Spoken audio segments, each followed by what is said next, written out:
こんにちは、たかしです。本日は12月31日日曜日、週末ですので、今年最後の相場分析をしていきます。最初にお知らせです。2月からノートメンバーシップとポストプライムのプライム会員の新規入会の方の値上げをします。サブスクにご興味があれば2月までに無料期間をお試しいただくとお得です。では前半はポンド円、後半はドル円をやっていきます。まずはポンド円からですね。次相場が開くのが1月2日ですので、本日は31日ですので、1日月曜日は相場がお休み、そして2日からということになるんですが、1月の上旬っていうのはその1年の動きを見通す上で結構重要な、そういう第1週目になってくるかもしれませんので、その辺の動きも合わせて見ておけるといいと思います。なので1月前半の動きがその年2024年1年間の動きにつながってくる可能性がありますので、その辺結構重要な動きになってくるかもしれませんし、逆に言うと迷う相場でもあると思います。大きく上昇するのか大きく下落するのかっていうのを迷うような、そういう時期でもありますので、その辺の動きに翻弄されないようにしておきたいですね。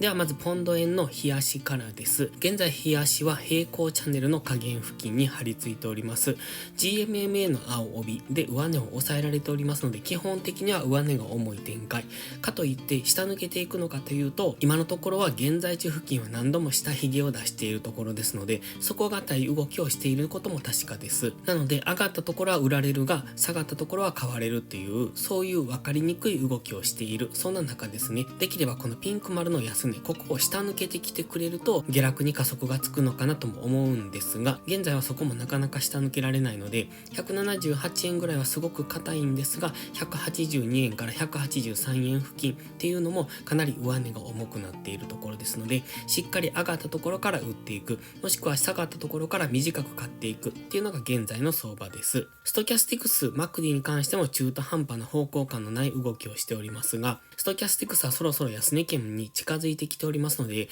もう少し下落余地はあるんですが、このピンク丸の安値ぐらいまで下がってくる可能性はあるんですが、その辺に来ると今度ストキャスティクスも安値圏に入ってきますので、そうすると日足単位の大きめの反発上昇が起こるかもしれませんので、現在地というのはもうちょっと下落余地はあるんですが、そろそろ上昇してもおかしくないのかなというところにもあるので、その辺注意しながらトレードをしていくのがいいですね。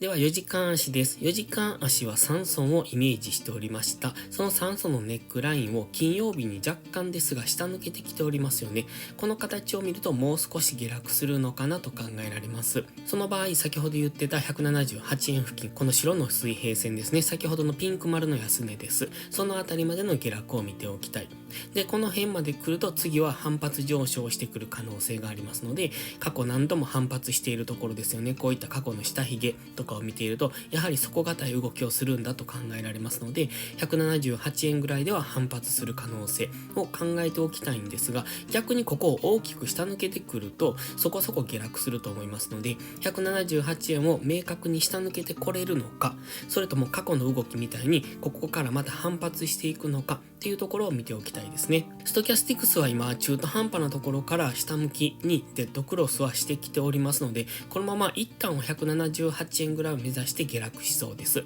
そこでどうなるかに注目ですね。ただ年明け市場参加者が少ない中での、もしかすると急激な円高方向への動きというのも考えられますので、その辺注意ですね。178円ぐらいは反発しやすいところではあるんですが、そこまでの下落の動き方、そこまでの下落の仕方ですね。急激にどんどん強い下落をしている場合は178円を下抜ける可能性がありますので、それは注意です。また178円を下抜けたとしても騙して帰ってくるっていうこともよくありますので、その下抜けても次178円というこの白の水平線がレジスタンスに変わるのを待ってから次の下落の流れですね、そういう風に考えておくのがいいと思いますので、例えばこういう動きですね、こんな感じの動き、こんなのをイメージできるといいんですが、ズドンと下落してその強強い下落に乗っていこうとすると急激に上昇していくっていうことも考えられますので、その辺は注意が必要です。では1時間足です。金曜日にお話ししてましたこの赤い水平線、その中にまだありますね。この長い上髭、長い下髭の中に現在ありますので、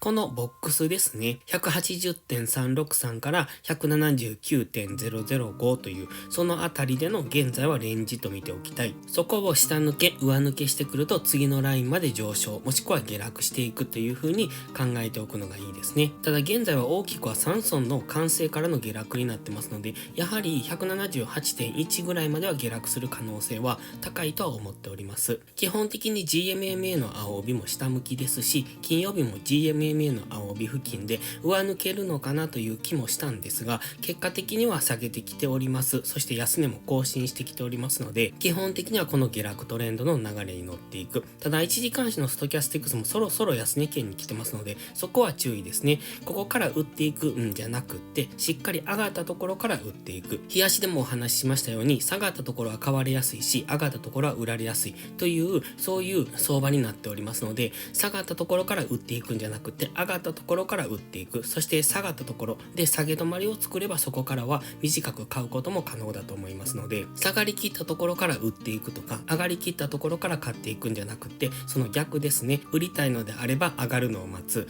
買いたいのであれば下がるのを待つっていうことが大切です。では次はドル円ですね。ドル円はこの白の水平線を目指して現在はじりじりと下落してきております。こちらも微妙な下落の仕方なんですね。ストキャスティクスは結構安値圏付近に張り付いておりますので、売り圧力は強いんですが、明確に下げるというわけじゃなく、上がったり下がったりしながら、木曜日も下髭を作ってますし、ちょっと動きとしては分かりにくいのかなと。金曜日も上髭を作ってますよね。上がったり下がったりしながら徐々に下落してきているというところです。ただストキャスティクスはそろそろ安値圏ですので、やはり一旦反発しやすいところ、この白いラインっていうのは140円付近でもありますし、現在は140円もしくはこの白の水平線付近からの反発を見ておきたいです。ただそこまではじりじりと下落するかもしれませんので、買い足の下落トレンドに乗っていくのが良さそうですね。ただし日足を見ているとそろそろ反発しそうな雰囲気もありますので、そこは注意です。では4時間足です。4時間足はこの下落の勢いが徐々に弱まってきてますねっていうことを話していたと思います。こんな感じですね。水色で曲線を描いてますが、徐々にこの緩やかに上昇しそうなそんな雰囲気も見えてきております。金曜日も若干上昇したんですが、結果的に GMMA の青帯で結構強めに下落してきておりますよね。そして現在はストキャスティクス高値圏からデッドクロスしてきてますので、やはり基本的には下落しやすい試合、GMMA の青帯の向きも下向きですので、上がったところから売っていくという戻り売りスタンスなんですが、やはりこの全体的な印象を見ているとそろそろ下げ止まりそうなそういう雰囲気も感じますので、まだ明確な兆しっていうのはないんですが、なんとなくですが下げ止まってここから上昇しそうなそんな雰囲気を感じますので、こちらもポンド円同様売っていくのであればしっかり上がったところから売っていくのがいいですね。で、この GMMA の向きは下向きですので、基本的には上がったところを売っていくという戻り売り、金曜日みたいにこうやって上昇してきてくれると、そこからこの辺りでの下落のパターンとかそういうのを探して、そこからの下落の流れを見ておくのがいいです。また金曜日の場合はストキャスティクスも高値圏にあったので分かりやすかったかもしれないですね。 GMMA に接触、ストキャスティクスも高値圏からのデッドクロスっていうところで、この下落の流れに乗っていくのは分かりやすかったかもしれない。ただし全体的に見るとそろそろ反発するかもしれないというところにありますので、その辺は注意ですね。ポンド円と同じように下がったから売っていくんじゃなくて、上がったところから売っていくっていうことが大切です。では1時間足です。1時間足には黄色の矢印でイメージを書き込んでおります。まずは金曜日の高値を上抜けるとそこからの上昇の流れ、逆に金曜日の高値を抜けられないとそこからの下落という、そういうイメージ。それから GMMA の青帯に接触してくればそこからの下落の流れ、そしてこの木曜日の安値ですね、 140.2 付近まで下落してくればそこからは反発上昇の流れっていうところをイメージしておきたいです。まず直近ではこの金曜日の大きな下落があるので、基本的には下がっていきやすい試合ではありますが、今調整の上昇をしているストキャスティクスも安値圏からゴールデンクロスしてますので、まずは GMMA 付近までの上昇、そしてそこからの下落の流れ、その下落が 140.24 付近まで下がってくれば、そこから次の反発月のイメージを持っておくといいと思います。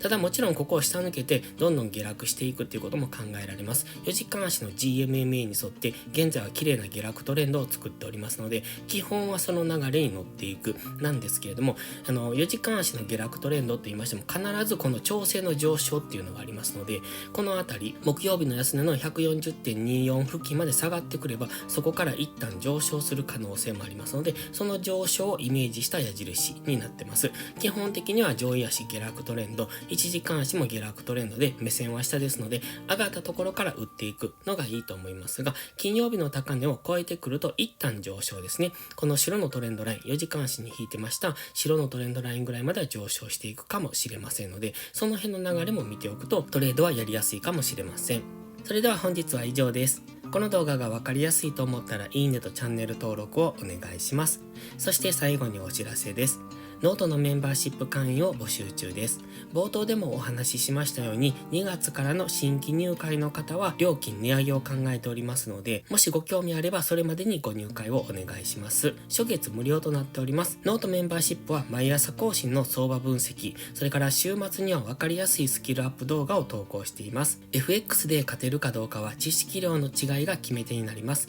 週末動画でその知識を蓄えていってください。FX を基礎から学びたい、知識レベルを上げたい、そんな方のお悩みを解決します。